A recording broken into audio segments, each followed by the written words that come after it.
औलाद का मोह। दिलीप और सुधांशु नाम के दो भाई थे। दिलीप की शादी कावेरी के साथ हुई और सुधांशु की शादी माया के साथ। शादी के बाद दोनों भाई अपनी अपनी पत्नी के साथ खुशी खुशी रहा करते थे। दोनों भाइयों के परिवार एक ही घर में रहता था। साथ में खाना, साथ में घूमना, कुल मिलाकर दोनों भाइयों का परिवार खुशहाल परिवार था। कुछ सालों के बाद दिलीप की पत्नी कावेरी को एक बेटा हुआ। भैया, आज मैं बहुत खुश हूँ। चाचा बन गया हूँ मैं। हाँ भाई साहब, इस बच्चे के घर में आने से तो रौनक आ गई है। मैं सबको बताऊंगी कि मैं तो चाची बन गई हूँ, चाची। तुम दोनों कितने अच्छे हो। हमारे बच्चे के आने से ऐसे खुश हो रहे हो जैसे ये बच्चा तुम्हारा ही हो। बस भैया, अब आपका बेटा इस दुनिया में आ गया ना, हम भी कोशिश करेंगे कि हमारा भी बच्चा जल्दी से इस दुनिया में आ जाए। और फिर आपका और हमारा बच्चा दोनों मिलकर दिन भर घर के आंगन में खेला करेंगे। कितना मजा आएगा ना। सच कहती हूँ माया, मैं भी उसी दिन का इंतजार कर रही हूँ जब तुम्हारी भी गोद भर जाएगी और मेरे बेटे को एक छोटा भाई या बहन मिल जाएगी। 1 साल बीत जाता है। दिलीप और कावेरी का बेटा अब 1 साल का हो चुका था, लेकिन सुधांशु और माया की कोई औलाद नहीं होती। माया, लगता है कि हमारी जिंदगी में बच्चे का सुख ही नहीं है। ऐसा क्यों कहते हैं? दिलीप भाई साहब का बेटा भी तो हमारा ही बेटा है ना। तुम्हारी बात बिल्कुल ठीक है माया, लेकिन फिर भी हमारा खुद का एक बच्चा होता तो कितना अच्छा होता। हाँ, कावेरी भाभी भी हमेशा कहती हैं उन्हें अपने बेटे के लिए एक छोटा भाई या बहन चाहिए। लेकिन देखिए ना, हमारी तो किस्मत ही कितनी खराब है। हमारे तो सारे ट्रीटमेंट भी फेल हो चुके हैं। डॉक्टर ने भी साफ साफ कह दिया है कि तुम कभी माँ नहीं बन सकती। वही तो सुधांशु, बहुत बुरी किस्मत है हमारी। लेकिन माया, हम अपनी किस्मत को इतना क्यों कोस रहे हैं? हम दिलीप भाई साहब के बेटे को अपने बेटे की तरह ही प्यार कर सकते हैं ना। हाँ जी, बिल्कुल सच कहा। मैं भी वैसा कर सकती हूँ। चाची हूँ, उसे छोटी माँ का प्यार नहीं दूंगी क्या? कुछ दिनों के बाद दिलीप का एक दोस्त दिलीप से मिलने के लिए आता है। अरे क्या बात है दिलीप, बधाई हो बधाई। और घर तो काफी बड़ा है तुम्हारा। वैसे तुमने अपने बेटे के बारे में क्या सोचा है? भैया, और क्या सोचेंगे, बस उसे पढ़ा लिखा कर अफसर बनाएंगे, उसकी पढ़ाई पर खर्च करेंगे। अरे भाभी, आपकी तो इतनी सारी प्रॉपर्टी है, आपको किस बात की चिंता? ले देकर एक बेटा ही तो है। अरे नहीं दोस्त, तुम गलत समझ रहे हो। इस घर में मैं और मेरा छोटा भाई दोनों रहते हैं। इस घर का आधा हिस्सा मेरे छोटे भाई का है। अच्छा, कितने बच्चे हैं तुम्हारे छोटे भाई के? भैया, उनके साथ ना कुछ प्रॉब्लम है। मेरी देवरानी कभी माँ नहीं बन सकती। अरे फिर किस बात की चिंता? अरे मैं तो कहता हूँ अपने बेटे के भविष्य के बारे में सोचिए ही मत। बस ये घर उसके नाम करवा दीजिए। देखिए, आपके भाई का भी कोई बच्चा नहीं है तो सब कुछ आपके बेटे को ही मिलना चाहिए। लेकिन ऐसा करना क्या सही होगा? अगर उनका बच्चा नहीं है तो क्या हुआ? ये घर आधा उनका है, उनकी जो मर्जी है वो करे। अरे कैसी बात करते हो? उनकी कोई औलाद नहीं है, वो क्या करेंगे प्रॉपर्टी अपने नाम रखकर? हाँ, वैसे भाई साहब, आपकी बात तो बिल्कुल सही है। अब जो कुछ भी है वो हमारे बेटे का ही तो है। आखिर वही तो इस घर के वंश को आगे बढ़ाएगा। मैं कल ही देवर जी से बात करती हूँ। अगले दिन सुधांशु और माया, इधर आओ। तुम दोनों से एक बहुत जरूरी बात करनी है मुझे। बताइए ना भाभी, क्या बात है? आपको कहीं जाना है तो आप अपने बेटे को मेरे पास छोड़कर जाइए। मैं ही पूरा दिन रख लूंगी उसे। अरे नहीं माया, वो तो मुझे पता है। मैं किसी और चीज के बारे में बात करना चाहती हूँ। बताइए ना भाभी, क्या बात है? देखिए देवर जी, आपका कोई बच्चा है नहीं, लेकिन मैं जानती हूँ कि आप हमारे बेटे को अपने बेटे की तरह ही प्यार करते हैं। भाभी, बेटी की तरह नहीं, वो हमारा ही बेटा है। मेरे लिए तो वो मेरा ही बच्चा है। वही तो फिर क्यों ना ये सारी प्रॉपर्टी हम मेरे बेटे के नाम करवा दे, क्योंकि तुम्हारा हो या मेरा, हम सबका एक ही तो है बेटा। लेकिन भाभी, अभी तो वो सिर्फ 1 साल का है। अभी से प्रॉपर्टी उसके नाम करवाने का क्या मतलब है? देखिए देवर जी, जो काम जितना जल्दी हो जाए ना, उतना अच्छा। आने वाले वक्त का क्या भरोसा। भाभी भरोसा क्यों नहीं, हम तो हमेशा आपके बेटे को माँ बाप की तरह ही प्यार करेंगे। हाँ, लेकिन फिर भी मैं चाहती हूँ कि ये सारी प्रॉपर्टी मेरे बेटे के नाम हो जाए। अब मुझे नहीं लगता तुम दोनों को इसमें कोई भी परेशानी होगी, है ना? भाभी वैसे तो आप जो कह रही हैं वो बहुत जल्दबाजी है, लेकिन फिर भी अगर आपको ऐसा लगता है तो ठीक है, कल ही प्रॉपर्टी के पेपर बनवा लीजिए, मैं और माया उस पर साइन कर देंगे। इस तरह से अगले दिन प्रॉपर्टी के पेपर बनवाकर सारी प्रॉपर्टी दिलीप और कावेरी के बेटे के नाम पर करवा दी जाती है। कुछ दिनों के बाद सुधांशु, सुबह सुबह ये कौन लोग आ गए हैं तुम्हारे घर पर?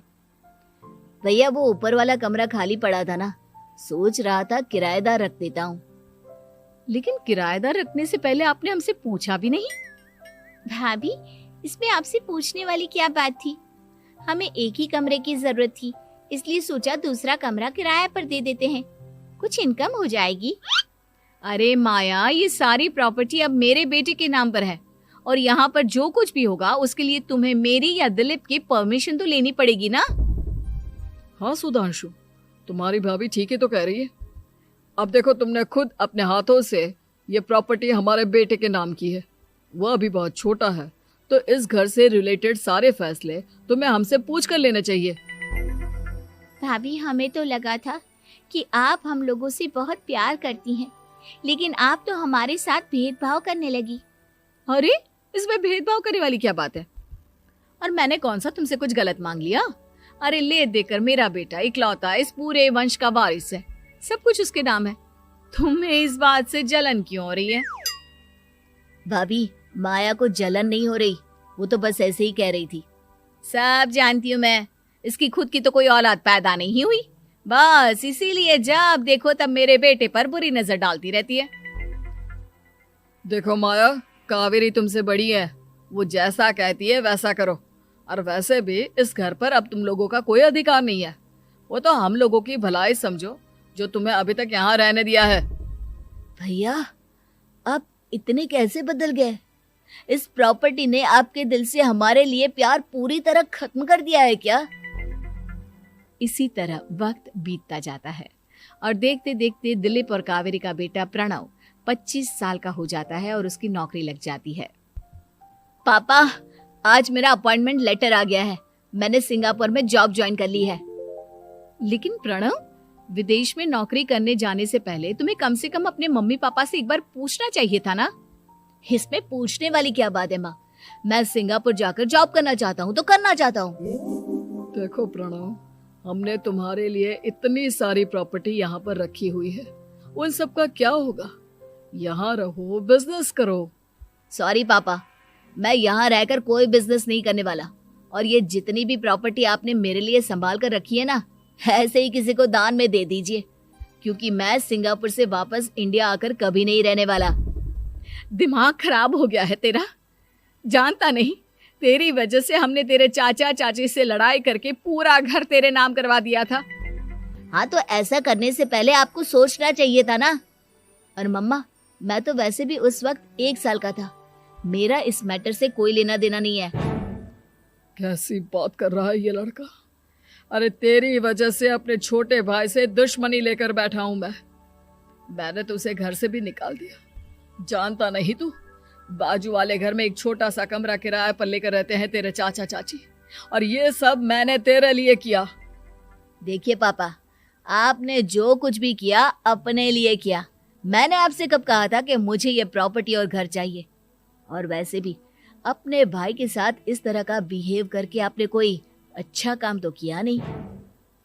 तू सही कह रहा है बेटा, हमने तेरे चक्कर में अपने छोटे भाई जैसे देवर और बहन जैसी देवरानी को इस घर से निकाल दिया। बहुत बड़ी गलती हो गई मुझसे।